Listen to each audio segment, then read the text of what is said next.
नमस्कार दोस्तों, एक बार फिर से आप सभी लोगों का स्वागत है आपके अपने YouTube channel Career Study Classes 2.0 पर। मैं संदीप यादव आज फिर से लेकर आया हूं। आप लोगों ने थंबनेल में भी देखा होगा फिजिक्स का सेशन। हम आज फिजिक्स सॉल्व करेंगे। हम पिछली क्लास तक सॉल्व कर चुके थे। हम आपको बता दें हम सॉल्व कर रहे हैं कुमार मित्तल बुक का अध्याय फिजिक्स का फर्स्ट, और हमने उसमें 10 न्यूमेरिकल लगा चुके हैं। आपको वो न्यूमेरिकल आप देख चुके होगा। अगर अभी तक आपने हमारी वो वीडियो नहीं देखी है तो वो वीडियो जाके आप देख लीजिएगा। चलिए हम आज शुरू कर रहे हैं क्वेश्चन नंबर 11। क्वेश्चन नंबर 11 से इसका सॉल्यूशन शुरू करते हैं और क्वेश्चन आप लोगों की स्क्रीन पर होगा। चलिए आप इसे सॉल्व करिए। मैं सवाल को पढ़ रहा हूँ। सवाल है 30 सेंटीमीटर फोकस दूरी वाले अवतल दर्पण के सामने कोई वस्तु कितनी दूरी पर रखी जाए कि उसका वास्तविक प्रतिबिंब वस्तु से दोगुनी आकार का बने। कोई एक अवतल दर्पण है। क्वेश्चन नंबर 11, कोई एक अवतल दर्पण है, इसकी फोकस दूरी दे रखी है 30 सेंटीमीटर। आपको पता है अवतल दर्पण है तो फोकस दूरी कैसी होगी, नेगेटिव होगी। बोला जा रहा है कि उसको वस्तु जो है, मैं मान लेता हूं u जो है वो u आकार की है, तो उसका जो प्रतिबिंब बनेगा v वो उसके दोगुने आकार का बनेगा 2u होगा। वस्तु के दोगुने आकार का तो 2u होगा। ये बात सवाल में दे रखी है। हमें इसमें ज्ञात करना है इस u का मान। तो 1/f बराबर फॉर्मूला होता है 1/b प्लस का 1/u। मान रख दो, सभी के मान पता है। 1/-30 बराबर 1/2u प्लस 1/u। इन दोनों से एलसीएम लोगे, आपको पता है एलसीएम कितना आएगा 2u। यहां पे रह जाएगा 1 और यहां पे हो जाएगा 2। यहाँ रहेगा 1/-30। इसे जब आप सॉल्व करोगे तो निकल के आएगा 3/2u 1/-30। आप इसे इधर लेके आओगे तो हो जाएगा 2u बराबर, या क्रॉस मल्टीप्लाई करोगे 3 या गुणा 2u बराबर 30×3 और u बराबर निकल के आएगा -45 सेंटीमीटर। क्वेश्चन नंबर 11 आपकी स्क्रीन पर सॉल्व हुआ। आई होप आप लोगों को समझ में आया होगा। चलिए क्वेश्चन नंबर 12 आप लोगों की स्क्रीन पर है। पढ़ें, सॉल्व करने की कोशिश करें। मैं बुक से पढ़कर सॉल्व कर रहा हूं। क्वेश्चन नंबर 12 कह रहा है 10 सेंटीमीटर फोकस दूरी वाले अवतल दर्पण के 10 सेंटीमीटर फोकस दूरी वाले अवतल दर्पण के सामने मुख्य अक्ष पर दर्पण से ध्रुव से 15 जो दर्पण का ध्रुव है उससे 15 सेंटीमीटर पर कोई वस्तु रखी हुई है जिसकी ऊंचाई दे रखी है 3.0 सेंटीमीटर। तो हमें प्रतिबिंब का आकार व आकृति ज्ञात करनी है। चलिए देखते हैं इस वाले क्वेश्चन को भी। क्वेश्चन नंबर 12 क्या क्या दे रखा है इसमें? दे रखा है क्वेश्चन नंबर 12 में एक फोकस दूरी दे रखी है कितनी, 10 सेंटीमीटर। आपको पता है अवतल दर्पण है तो फोकस दूरी निगेटिव होगी। और u का मान दे रखा है -15 सेंटीमीटर। और o डैश जो वस्तु है वो दे रखी है कितनी ऊंची है, 3 सेंटीमीटर ऊंची। सबसे पहले हमें इसमें b निकालना है, यानी कि प्रतिबिंब कहाँ बनेगा और उसकी स्थिति मतलब i और i डैश का भी मान निकालना है। चलिए सबसे पहले हम b निकालते हैं। तो फॉर्मूला पता है 1/f बराबर फॉर्मूला होता है 1/v प्लस का 1/u। 1/f बराबर क्या हो जाएगा, 1/-10 बराबर 1/b हमें निकालना है। यहाँ हो जाएगा -15। इसे जो चीज़ इधर माइनस की है उधर जाएगी, प्लस की हो जाएगी तो होगा 1/15 -1/10 बराबर 1/v। इन दोनों का एलसीएम लोगे तो एलसीएम कितना आएगा?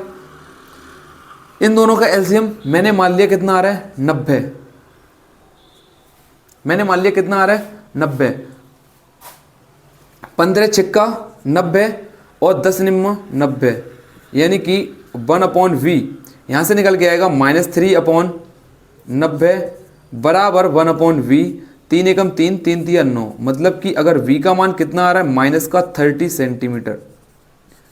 v का मान कितना आ रहा है, -30। लेकिन हमें v का मान मिल गया 30 सेंटीमीटर। ये माइनस चिन्ह ये दर्शाता है ये दर्पण कौन सा है। उसके बाद हमें इसमें i डैश का भी मान निकालना है। तो i डैश का निकालना है, आप जानते हो वस्तु की दूरी बटे प्रतिबिंब की दूरी बराबर होता है माइनस का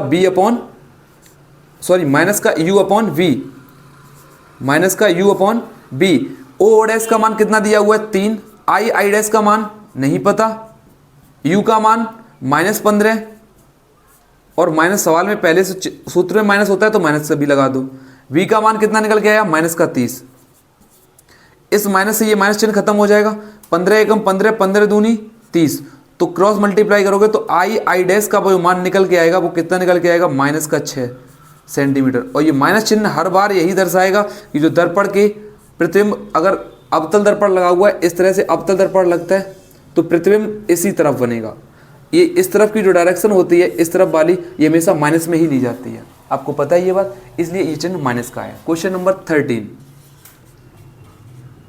क्वेश्चन नंबर 13 आप लोगों की स्क्रीन पर है, आप पढ़ें, सॉल्व करने की कोशिश करें। अगर समझ में नहीं आ रहा है आप कमेंट बॉक्स में भी बता सकते हो, सर समझ में नहीं आ रहा है। क्वेश्चन नंबर 13 है, एक अवतल, सॉरी अब है उत्तल दर्पण। अभी तक हम जितने सवाल सॉल्व हुए सभी में क्या था, उत्तल नहीं अवतल दर्पण। अब क्या आ गया, उत्तल दर्पण। एक अवतल दर्पण के सामने 40 सेंटीमीटर की दूरी पर वस्तु प्रकाश स्रोत रखा जाता है। मतलब एक वस्तु रखा जाए, प्रकाश स्रोत कितनी दूरी पर रखा जाता है, यू का मान दे दिया -40 सेंटीमीटर। उसके बाद क्या बोल रहा है कि उसकी फोकस दूरी 40 सेंटीमीटर है, यानी कि फोकस दूरी कैसी है, 40 सेंटीमीटर। तो हमें प्रतिबिंब बताना है v का मान।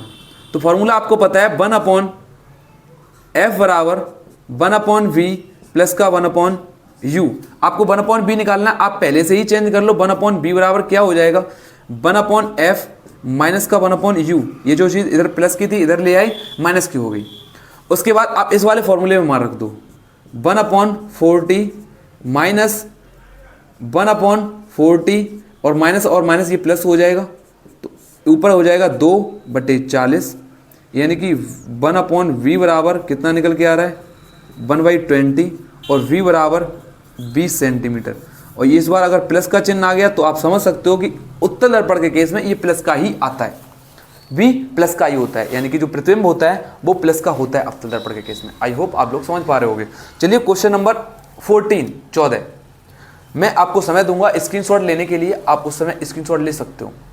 क्वेश्चन नंबर 14 में दे रखा है वायु के सापेक्ष कांच का द्रव अपवर्तनांक, वायु के सापेक्ष कांच का अपवर्तनांक। क्वेश्चन नंबर 14 यहां पर नोट कर रहा हूं, वायु मतलब कि एयर के सापेक्ष दे रखा है ANG, कांच का अपवर्तनांक कितना दे रखा है 1.50 और इसी में दे रखा है कांच के सापेक्ष हीरे का अपवर्तनांक। कांच को बोलते गिलास एंड हीरे को बोलते डायमंड। कांच के सापेक्ष हीरे का अपवर्तनांक दे रखा है 1.61। और आपको बता दूं कि अपवर्तनांक एक विमाहीन राशि है, इसकी कोई विमा नहीं होती, इसलिए इसके पीछे इसका कोई मात्रक नहीं लिखा हुआ है, वरना इसका मात्रक लिखा होता। चलिए आगे देखते हैं, हमें इसमें ज्ञात क्या करना है। हमें इसमें निकाला जाना है कि वायु के सापेक्ष हीरे का अपवर्तनांक ज्ञात कीजिए। मतलब वायु के सापेक्ष AND, मतलब वायु के सापेक्ष एयर एंड हीरे को बोलते हैं डायमंड। इसे निकालते हैं तो किस तरह से निकालोगे, GND बराबर बटे 1/ANG। इसे जब आप सॉल्व करोगे तो हो जाएगा GND मल्टीप्लाई ANG। इन दोनों को अगर आप सॉल्व करोगे तो हो जाएगा 1.61 इंटू 1.50। इन दोनों को आप अगर सॉल्व करोगे यही आपका आंसर निकल के आएगा। और मैंने डायरेक्ट निकाल रखा है तो मैं आपको डायरेक्ट बता दे रहा हूँ इसका आंसर कितना आएगा। ओके, इसका आंसर आएगा, मैं सॉल्व कर रखा हूँ, मुझे पता है इसका आंसर कितना आएगा, तो आप लिख सकते हो। क्वेश्चन नंबर 14 का आंसर आ रहा है 2.41, ये आपका इसका आंसर आएगा। आप इसे कैलकुलेट करके देख सकते हो। क्वेश्चन नंबर 15, आपको पता है मैं हर क्लास में आपको 5-5 न्यूमेरिकल करा के दे रहा हूँ। अभी तक हमने इस क्लास में 4 न्यूमेरिकल सीखे, एक न्यूमेरिकल और लगना, वो भी बहुत सरल है, उसको भी इसी क्लास में खत्म करते हैं। चलिए क्वेश्चन नंबर है 15, क्या कह रहा है, यदि वायु के सापेक्ष किसी पारदर्शी द्रव का अपवर्तनांक, किसी पारदर्शी, इसमें इतने में सॉल्व हो जाएगा। चलिए क्वेश्चन नंबर 5 को यहाँ पे सॉल्व कर देते हैं। किसी पारदर्शी यानी कि द्रव का अपवर्तनांक दिया हुआ है NL, लिक्विड को NL से डिनोट कर रहे हैं, इसका अपवर्तनांक दिया है 1.25। उसके बाद क्वेश्चन नंबर इसी में दिया है हीरे का अपवर्तनांक, मतलब कि हीरे को बोलते हैं डायमंड, NG का मान दिया है 1.5, केवल 5 दिया है, बस इतना ही, कोई बात नहीं, हम इसे सॉल्व करते हैं। इसमें दे रखा है कि द्रव के सापेक्ष कांच का अपवर्तनांक, मतलब द्रव L के सापेक्ष कांच का अपवर्तनांक, इसके सापेक्ष निकालते हैं, उसे ऊपर लिखते हैं तो हो जाएगा ND/NL। इसका कितना है 5/1.25 आपको पता है नीचे 2 अंक बाद दशमलव है, ऊपर 1 अंक बाद दशमलव है, तो दशमलव से दशमलव हटाएंगे लेकिन ऊपर एक जीरो आ जाएगा। 25 पंजे 125, 25 छिक्का 150, तो एल एन डी बराबर आ गया 6/5। इसे अगर सॉल्व करोगे तो आएगा 1.2। 1.2 ही इस सवाल का आंसर होगा। आई होप आप लोग समझ पाए होंगे कि ये किस तरह से निकल के आया। और लगातार मैं जो क्वेश्चन सॉल्व करा रहा हूं वो कुमार मित्तल की किताब से सॉल्व करा रहा हूं। कुमार मित्तल क्लास 10th ये बुक है, ठीक है, उसका पेज जो कवर अप किया गया है, ठीक है। आई होप आप लोग समझ पा रहे होंगे। अगर समझ में आ रहा है तो वीडियो को लाइक करें। अगर अभी तक आपने हमारे चैनल को सब्सक्राइब नहीं किया है तो चैनल को सब्सक्राइब करें। मिलते हैं नेक्स्ट सेशन में, तब तक के लिए bye, see you next tomorrow. और हाँ, चैनल को सब्सक्राइब करना ना भूलें। चैनल सब्सक्राइब करें और वीडियो को लाइक करें और मैक्सिमम शेयर करें वीडियो को। चलिए मिलते हैं नेक्स्ट सेशन में, बाय।